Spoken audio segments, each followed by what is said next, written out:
Assalamualaikum warahmatullahi wabarakatuh. Saya Miftah Sada, mahasiswi dari Universitas Pancasakti, program studi pendidikan anak usia dini.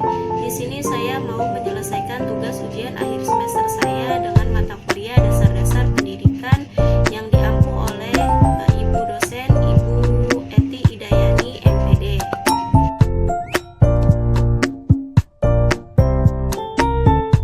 Di pertemuan 9 membahas tentang materi pengertian strategi, metode, dan pendekatan pembelajaran. Strategi pembelajaran adalah pola umum perbuatan guru dan murid dalam perwujudan kegiatan belajar mengajar. Strategi belajar mengajar dapat pula diartikan sebagai segala usaha guru dalam menerapkan berbagai metode pembelajaran untuk mencapai tujuan yang diharapkan. Strategi pertama, dengan demikian strategi pembelajaran menekankan kepada bagaimana aktivitas guru mengajar dan aktivitas anak belajar. Guru yang merancang kegiatan mengajar dan melaksanakan sebagai sesuatu stimulus bagi peserta didik sehingga mereka melakukan kegiatan belajar dengan mendengarkan penjelasan guru. Memahami materi pelajaran yang pada gilirannya akan tercipta suatu perubahan tingkah laku pada anak didik. Strategi pembelajaran adalah suatu kegiatan pembelajaran yang harus dikerjakan guru dan siswa agar tujuan pembelajaran dapat dicapai secara efektif. Kemudian strategi 2, untuk sampai pada tujuan pengajaran yang dirancang oleh guru, banyak strategi yang dapat dipilih. Secara umum ada beberapa jenis strategi pembelajaran, yakni strategi pembelajaran ekspositori, strategi pembelajaran inquiry, dan strategi pembelajaran kooperatif.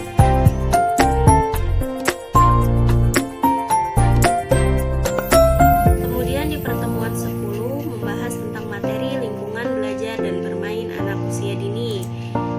Lingkungan belajar dan bermain anak usia dini.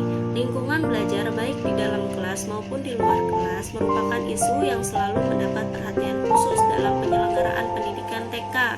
Karena lingkungan sekitar baik fisik maupun non-fisik mempengaruhi perilaku manusia. Contohnya adalah pengaturan rumah. Rumah yang bersih dan rapi memberikan gambaran tentang kebiasaan penghuninya yang hidup teratur dan menjaga kebersihan. Bertitik tolak dari kesadaran bahwa anak belajar dari interaksinya dengan lingkungan di sekitarnya dan proses belajar mengajar secara positif dan produktif, maka pengaturan lingkungan belajar anak perlu mendapat perhatian secara khusus. Kemudian keberhasilan pelaksanaan program untuk pendidikan di TK sangat tergantung dari cara pengaturan lingkungan belajar dan bermain serta penggunaan alat permainan baik di dalam kelas maupun di luar kelas. Kesenangan anak didik untuk bersekolah dipengaruhi oleh lingkungan sekolah. Pada umumnya harus rapi, menarik, dan dengan efisiensi yang tinggi sehingga dapat dinikmati dan dirasakan oleh anak. Kemudian di sini lingkungan belajar dan bermain di TK.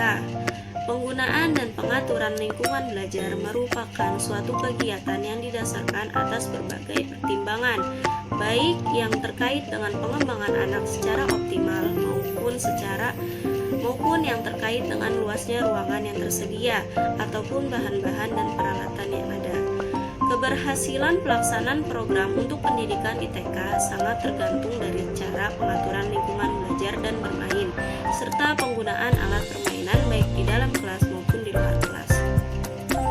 Kesenangan anak didik untuk bersekolah dipengaruhi oleh lingkungan sekolah, maka pengaturan lingkungan, alat permainan pada khususnya dan sumber belajar pada umumnya harus rapi, menarik, dan dengan efisiensi yang tinggi, sehingga dapat dinikmati dan dirasakan oleh anak.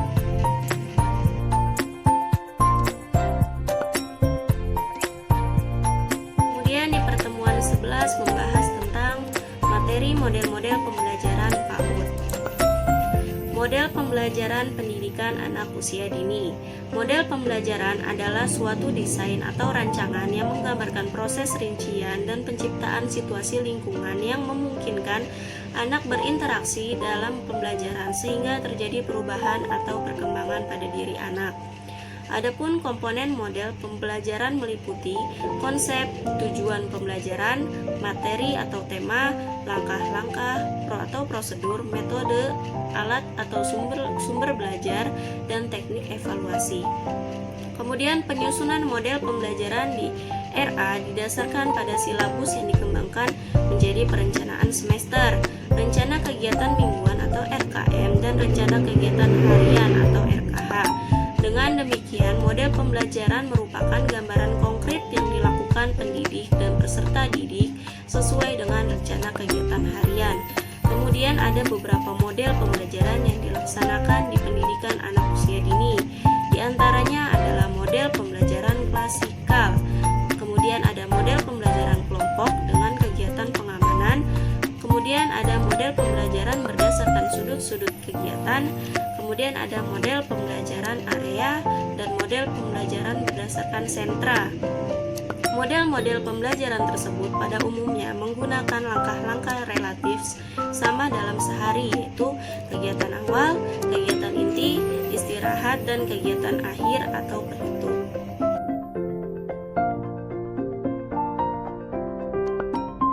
Kemudian di pertemuan 12 membahas tentang materi asesmen pembelajaran anak usia dini. Di sini ada perbedaan pengertian. Pengukuran atau measurement adalah kegiatan untuk mendapatkan informasi secara kuantitatif. Kemudian ada tes. Pengertian tes adalah himpunan pertanyaan yang harus dijawab oleh peserta tes. Kemudian ada penilaian atau asesmen, adalah kegiatan untuk mengetahui apakah suatu pembelajaran telah berhasil atau belum secara individu. Kemudian di sini ada evaluasi atau evaluation, kegiatan untuk memperoleh informasi untuk pengambilan keputusan. Kemudian di sini ada ujian atau examination, atau pengertiannya adalah kegiatan untuk mendapat informasi kelulusan peserta pada suatu program sehingga ada batas kelulusan.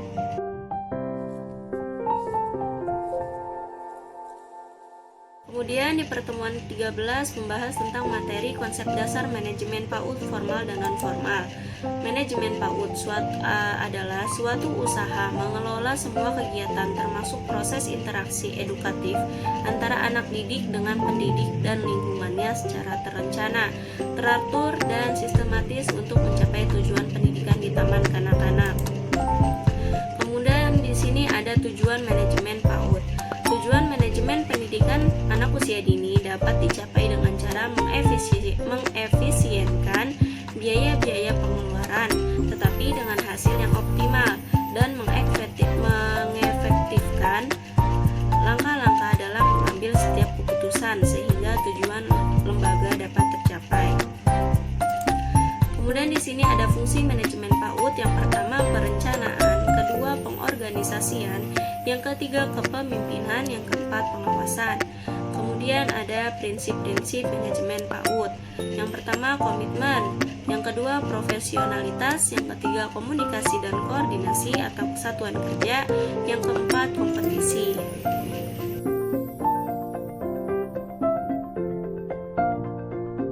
Kemudian di pertemuan ke-14 membahas tentang materi problem pengembangan PAUD. Problematika pendidikan anak usia dini di Indonesia.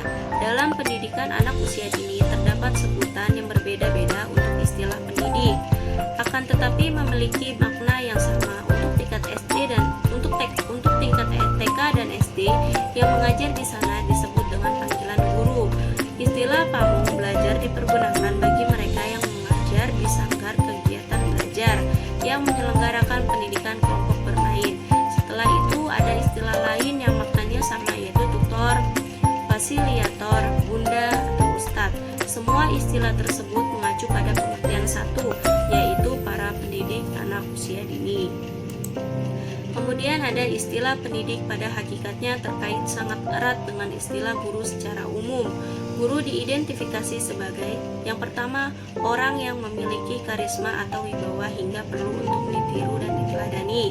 Yang kedua, orang dewasa yang secara sadar bertanggung jawab dalam mendidik, mengajar, dan mendidik anak. Yang ketiga, orang yang memiliki kemampuan merancang program pembelajaran serta mampu menata dan mengelola kelas dan suatu jabatan atau profesi yang memerlukan keahlian khusus. Sekian materi yang bisa saya sampaikan, kurang lebihnya mohon